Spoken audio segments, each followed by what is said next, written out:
Hey guys, in this video I just wanted to take a quick look at pulling samples into this kind of track to see what kind of atmospheres we can create. So let's do it.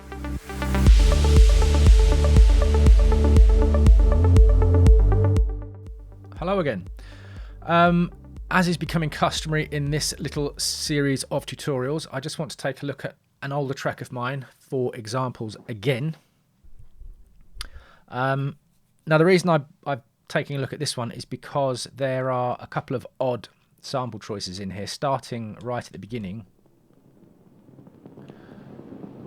So this, I recall being a crackly vinyl sample, which I split into two parts. You can actually hear the bottom, which is pitched right down, and then I think it's the unpitched layer on top just run through tons of reverb. And I suppose what I wanted to try and illustrate here is that you can use kind of anything. You don't have to use specifically musical samples in tracks like this. There's another track I used where I used a sample of a grandfather clock just ticking away in the background. I can't actually bring that one in because it was actually released on an ambient compilation album, so I can't show you that one. If you look on Spotify, Bluff Monkey Demonica, it'll come up on there. But you can hear all sorts of weird samples, like there's crows in it as well, because it's supposed to be quite not horror, but again it's supposed to be a dark, moody track. And Alcy Owen uses a lot of unusual samples as well. Now, there is a use case for movie dialogue. Obviously, I can't do that here because of copyright reasons, even though most people do. A lot of people do it. It's just there's a chance of a copyright strike, so it can't be done. So I just want to illustrate the fact that try and be creative with these samples, because a lot of the time, as I mentioned before, what you hear can be deeply connected with your perception of how something should be or how something sounds. And really, that's to do with the way that your brain has connected with things over the years. So just one more section of this I want to show you. I can't remember exactly where it is. Is it down here? Yeah, right. This thing. That little sound there.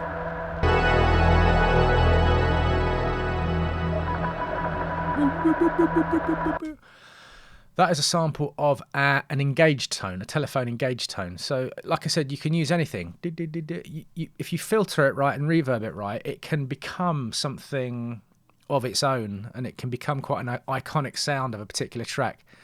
Not in this case, I don't think, but you wouldn't necessarily know what that is. I don't think there's any other weird samples I've got in here.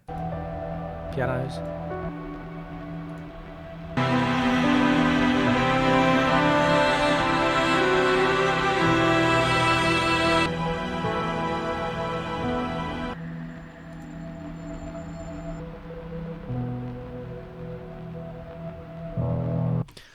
No, in this case, no, there isn't. So I just wanted to show you that in the track that I have done in the past. It's really just to illustrate this point of samples can be anything. And like I said, there's a couple of ways of using them. You can either use them to promote the idea of something, or you can use them in a completely creative way and alter them in a way that you're using them as a base to do something new, like the telephone engaged signal. I don't know why I chose that. I can't remember. This is quite old, this track. Anyway, let me get rid of it. So what I've done in this case, I have scoured the internet, and I found, because of the type of mood I'm going for here, I found some police radio chatter, and specifically it has to be US police radio chatter. Not English, British, UK-ish. So I'm going to use this in the background, and I've also got some samples which were given away free on KVR many years ago, thunderstorms, etc. So having listened to this police chatter, now if you look at the processing I've done, I've put a utility on it because I want to level it, but I've also filtered it. Let me just group these together.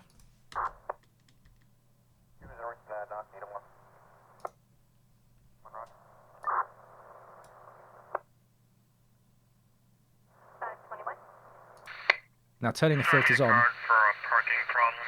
Off, I mean.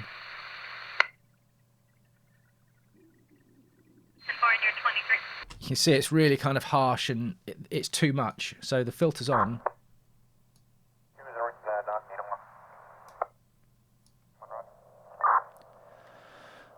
I want this filtered down to the point almost where it becomes illegible. You can't really hear what's going on. But this kind of sound is very familiar to you, right? This kind of police radio chatter. You've heard it so many times, but you don't know where you've heard it. But it will always be in a context. And that context will be this kind of film, more or less. Unless you used to watch the old Cops show. But this sound will, used subtly, it will automatically take your brain to a certain place. And then if we layer in the thunderstorm with it as well. One thing I do want to say about Ableton Live, when you pull a sample in like this, quite often you're going to get this audio effects rack in by default, which I don't want. So I'm going to get rid of that. Also, make sure you click on the sample, and I don't want this warped at all. I want the sample as is. It doesn't need to be rhythmically matched with this track at all. And by warping it, you're just going to add artifacts that you don't need. So I'm going to filter this as well. In fact, let's give ourselves a loop point where we've got both of them audible at the same time, so I can get them roughly in the same place together.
I'm not sure exactly where I want that yet. Obviously, the thunder's going to be quite a rumbly thing going on. So you don't want to take too much of the low end out, but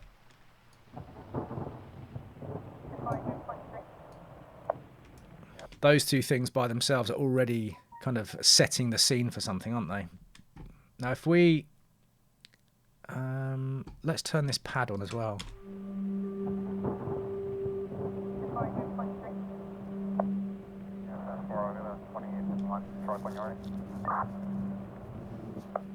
Yeah.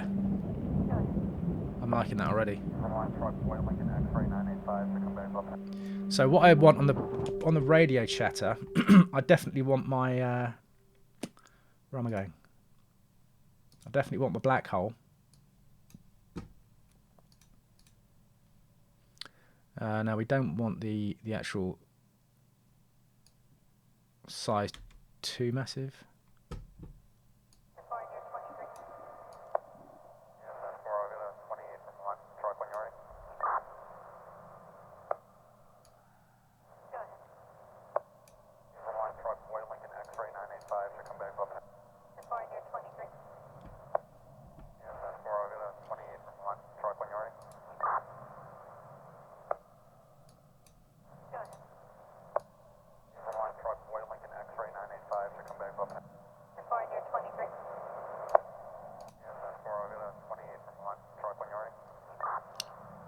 Yeah, I'm just putting a compressor on this now because, I mean, you can actually see the dynamic range of this is quite high, which we don't necessarily want.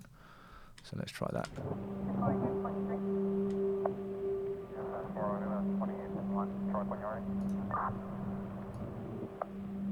We'll play around the levels a bit later, but it's not something you want, really prominent. It's just there. It's something that's happening in the background.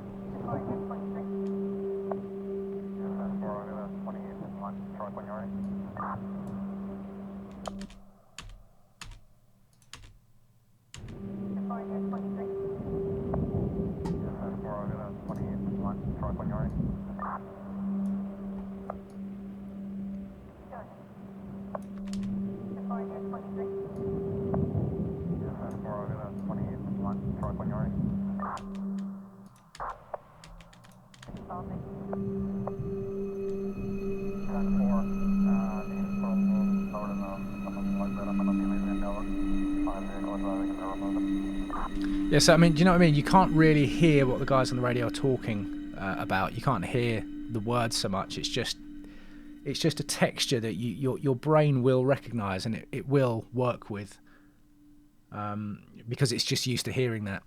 So I just wanted to have a quick video about pulling those kinds of samples in. Now, like I said, they can be anything. I've used like birdsong quite a lot for certain things. Excuse me. Dry throat.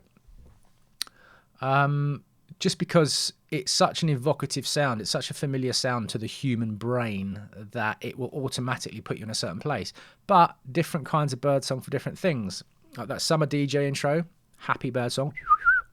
The Demonica track, if you look at it on Spotify, it's crows, because for some reason we're used to hearing crows in dark, horror-like environments.